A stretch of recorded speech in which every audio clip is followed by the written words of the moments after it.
Hey everyone, my name is Yaro and you're listening to the DIY Business Magic Podcast. Welcome back. I can't believe it's Monday already, but I'm really excited to speak to you again.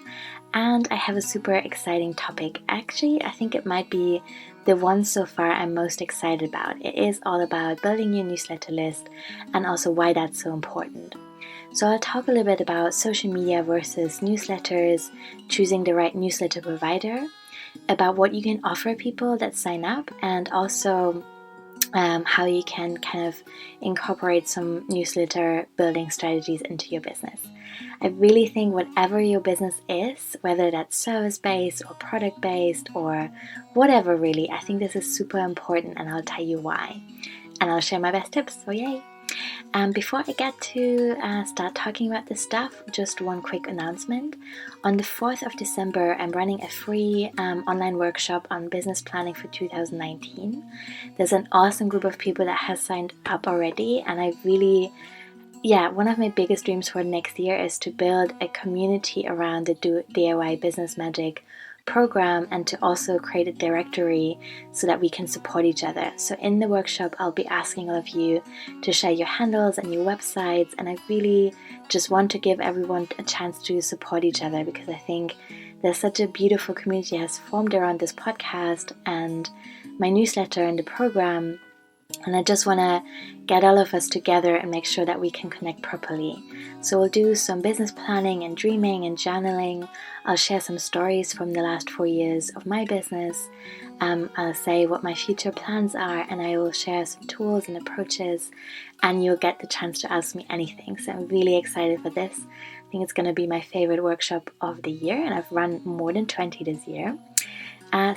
You can sign up for that through the link in my show notes, and I would really love to meet you there. So now to today's show, how to build a newsletter and why that is so important. So the first thing I want to say to the question of why that is so important is that social media is changing all the time. Now, don't get me wrong, I really love social media and I'll definitely cover it in more episodes, but I think one of the things that I find frustrating sometimes and irritating and a bit scary is that things change all the time. So algorithms change, what you have to do to get exposure changes, the rules change around what you are allowed to share and what not, and that can kind of create a lot of work, and it can take up a lot of headspace for small business owners. And I think especially in the beginning there's a lot of pressure to build a solid foundation and to kind of post every day and stay on top of things, and it can be really stressful. So I really think that alone is a good enough reason for us to build a solid newsletter list at the same time, and to make sure that we are finding ways of really enjoying social media without depleting ourselves, and to also make that sustainable.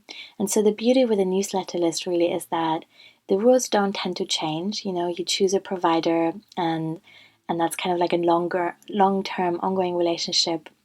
And you also really own your contacts, so you can download your Excel sheet anytime with all your contacts if you want to move to a different provider. And you can't just move your Instagram followers to Pinterest, for example.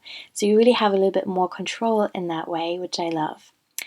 Another reason that's really great is that you sometimes get deeper feedback and a better feeling for your audience through a newsletter. So of course it's cool to kind of see what people like on Instagram or what they comment on, but I really feel that this year I've written a bunch of newsletters that I received longer responses to. So people just hit reply and they were saying things like, really love what you said, that makes sense to me, I'd love to hear more about this or that, or here's my question. And it felt more intimate and more real than many interactions that I've had on social media. So I really appreciate that too. And then, of course, like I already mentioned, there isn't a risk of losing your connections. On Instagram, though it is a very small chance, there is always a tiny risk that you might have your account suspended or deleted for breaking some rules, and that's hard, especially if you worked on it for a long time. So that is not the case when you build your newsletter list. And I also feel that you create a space for yourself and your business in which you can really express yourself exactly the way you want to. So it sounds a bit abstract to say with a newsletter there's more intimacy, but here's why I think that's true. So when someone follows you on social media, that's great, and they probably like you and your work, or they're curious in some way. But if someone invites you into their inbox, that's just a really much bigger step, you know? We feel so precious about our inboxes. Many of us feel overwhelmed with them, and so if someone signs up, they're really kind of excited about what you're doing, and so it's much more likely that they'll appreciate what you're sharing, even if it's something that's vulnerable or weird or cute or funny or even sad, you know? And I think that really makes a difference in how we're feeling less self-conscious, and we're expressing ourselves more authentically sometimes in our newsletters. And then also, of course, you can visually make it anything you like. So it can be super long. You can have images in there. You can embed videos. You can give people the chance to kind of skim through it by working with headings. And these are things that you can't do on social media. So it's just giving you more creative freedom in the way that you're communicating with your audience. And then finally, another also really important reason is that you'll usually have more exposure for your announcements and offers. So as you'll know, if you've built your Pinterest or Facebook or Instagram, whatever profile, whenever you say something, there's only a fraction of people that will actually see it, and then a smaller fraction will actually like it. And that's just the nature of the thing. But usually, if you build an engaged newsletter list of people that are really keen, and I'll speak a little bit more on that later, and you email them frequently in a way that feels good, like a good frequency, and I'll talk about that some more also, then you'll usually have a higher opening rate and a higher click rate. So more people will feel excited and engaged, and it will just reach more eyeballs proportionally than it might on social media. Now, of course, that isn't, there's no hard and fast rules around this, but that is my observation from many years of working in this field and helping many, many people build a newsletter list as well as a social media platform. Cool, so now that we've established why building a newsletter list is so important, I want to talk a little bit about choosing the right newsletter provider. So the one I'm with is MailerLite, which I really love, but I've been on a journey, and I've experienced many different providers through my clients as well. So the one I started out with was MailChimp, and then I very prematurely upgraded to Ontoport, which is pretty expensive because I love the idea of having an all-in-one solution for my membership and my courses and my newsletter and my shop. And I also got a special discount that wasn't available on the open market, so I felt a bit special. I was like, yeah, I'm ready. But actually, I left half a year later because it was just not right for me and my business. I think Ontoport can be a fantastic solution if you're in a place where you have time and energy to either teach yourself how this works, or you can hire someone, or just really where it makes sense in your business to make that investment to have an all-in-one solution. And then I switched to ConvertKit, which I really loved. So that was a lot more affordable. It still had all the functionality that I wanted. It was visually great. It gave me lots of stats. And it gave me the chance to tag and group people in very specific ways that I wanted, which is important to me because I run free workshops every month. And so I need to see who has signed up for the different workshops. I also want to see things like who's reading my emails and when, geographically, where are people most likely to open them, what time zones or times in a day are good to send my newsletters, and so forth. And then eventually this year I switched to MailerLite because I went over a certain number and subscribers, which meant that my ConvertKit account became more expensive, and I saw that MailerLite had the same functionality and a design in the email templates that also worked a little bit better for me, so that's why I switched. In addition to those 4 newsletter providers, I also have experience with Ontoport, like I said, Infusionsoft, MadMemi, ActiveCampaign, and I worked a lot on MailChimp for my clients. So I have a good overview, and I won't say that one or the other will be better for you because it just really depends on your business. But I'll tell you a few things I think you should check out before you decide on a provider. So the first thing is, what functionality do you need, especially in terms of statistics, grouping and tagging people, as well as design. So design is something that's super important for me in MailerLite. I work with templates, and if you know and receive my newsletters, you'll know they're quite long because I send them just once a month. I don't want to bombard people all the time. Once a month usually feels good to me. And then there's additional announcements around, for people who are in specific programs. But the main newsletter goes out about once a month, and it's really rich. It has an intro paragraph on where I'm at, what's happening in my life. Then it has a big kind of section with upcoming free workshops and replays. Then there's a section with podcast episodes that have come out. Then there's a section for updates on the programs and courses that I'm running, and so forth. And then I have little graphics that have kind of subheadings so that people can very easily jump straight to the section they want to look at. And I think that's super important given that our attention span is so short these days. The other thing that's really important, like I mentioned, is the functionality. I need to see very clearly what groups people belong to. So any one contact in my MailerLite account could have anything between like 2 or 10 tags. So if someone, for example, becomes a Patreon, I'll sometimes see like how this person get to know me. Before they decided to become a Patreon, what workshops did they attend? How often did they open my emails? What links did they click? Like what kind of episodes in the podcast, for example, were they most interested in? And that's just giving me so much information about what people really want to know more about. And obviously that's what I want to provide, because then it's a win-win situation.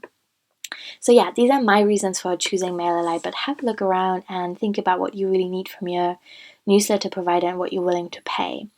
And speaking of paying, so there's a couple of free versions. MailerLite is free up to 1,000 contacts. And what I really like about it, and what's something that not everyone else is offering, is that they will provide customer care even on free plans. So there's a couple of other providers that will also give you a free account up to a certain amount of contacts, but they won't give you any support. And with good documentation, usually it's pretty straightforward to integrate something into your site and get it all up and running, but there might always be a little glitch or something that's not totally clear to you.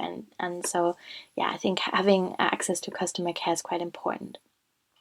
So next, let's talk about how you can make sure that people really know and sign up to your newsletter. So obviously it needs to be super clear how to get on your list wherever people meet you online. And that might sound like common sense, but you won't believe the amount of people I see where I'm like, oh, this person seems cool. I wonder, how can I stay in touch with them? And I click around and I still haven't found it. And that just cannot be the case. You have to be super clear. It has to be super obvious, like a one-click situation. So I would really suggest that you sit down, if this is not the case for you yet, and you map out every space that you're inhabiting online, from Pinterest to Facebook to Instagram to your website, and you really make sure that everyone who's landing on that page knows within 2 seconds how they can sign up for your newsletter. So in practice, that can mean on Facebook, you want to connect the little blue button that's on your profile to your newsletter list, so you can change it to sign up, and that it will link straight to your sign up form. You want to have it at the bottom of your normal emails. You want to have it above the fold of on your website, which means that people don't have to scroll before they've seen your sign up. And you can see what that looks like on my 2 websites as well, for example. You want to link to your sign up from your Instagram profile. You want to link to it in Pinterest and so forth. Many people work with pop-ups on their website. I think that's a very personal decision. I don't really like them very much, though I have to admit that they have worked for me when I did try them. So I think it was summer 2017, I briefly worked with pop-ups and I really saw an increase in my sign-ups, but I also was pretty annoyed. So there's that. I personally really prefer to work with static opt-ins. I make sure that they are under all of my blog posts and all of my podcast episodes and the show notes as well. That's really important. And I have them on the sidebar of my website as well, usually. So I'm really covering a lot of different spaces and I'm making sure that everything is beautifully connected. That's really important. And then I want to talk a little bit about freebies, why they can be great and how they can help you build your list. So freebies, in my opinion, are a great way for people to get to know you and your work without needing to commit. And that's great whether you're offering a service or a product, anything especially that is personal, where people will need to take a little bit of a leap in order to say yes to what you have to offer. I think then it's a really great idea to give them a chance to get to know you without making that leap first. So there's so many different things that you could offer. It could be a PDF with your recipes that you love or resources. It could be a mini audio course that you just recorded on your phone and uploaded, where you're just talking about your business and your background and your story, why you do, what your best tips are, how can people work with you, and so forth. If that feels tricky, and or you have a product-based business, you could also offer people who sign up discount codes, maybe 10% off their first order, or the chance to win something, or you can send them behind the scenes info and special offers at certain times in the year. In my case, people also get notifications for live webinars, so that's a big incentive. When people know me from Instagram, they'll often sign up just to see kind of what webinars come up, because they know I'm not emailing all the time, but I'm really just emailing to say when something cool and free is coming up. It could be a resource booklet or a mini course, maybe even a video course. So I'll talk in another episode more about how these can be produced and how you can kind of integrate them. But this is a simple overview on what's possible. And I think if you're feeling overwhelmed and you don't know where to start, the cheapest and easiest thing probably is to create a beautiful PDF in Canva, with just an overview of what you do, a bit of your story, some of your tips, maybe some resources or recipes or practices that you want to share. And then you can upload that into your newsletter provider and send that out with your welcome email. And then I have a few more list building strategies that I want to share with you. So one idea is to host a giveaway with other people on social media. Usually the idea is to get many people to follow you, but usually a side effect is also that more people will sign up for your newsletter, especially if you specifically mention it. You can run ad campaigns, of course, so you can have a post on Instagram or Facebook, for example, specifically to get people to sign up with a nice graphic, and then you can boost that. That's probably the easiest way to run an ad. Though, of course, you can also use the Facebook Ad Manager, and in that way be more specific about the audiences that you want to target, the geography of these people that you want to target, the languages they speak, the interests that they have, and so forth. I'm not a specialist on Facebook ads. I do sometimes run them for my clients. I have in the past run them for myself. I'm not doing that at the moment because I really want to prioritize community building and networking rather than spending money on ads, but it's definitely also one way of building your newsletter list if you want to. Of course, guest post for other people's blogs and interviews, for example, on podcasts, are a great chance to mention your newsletter and get more people to sign up.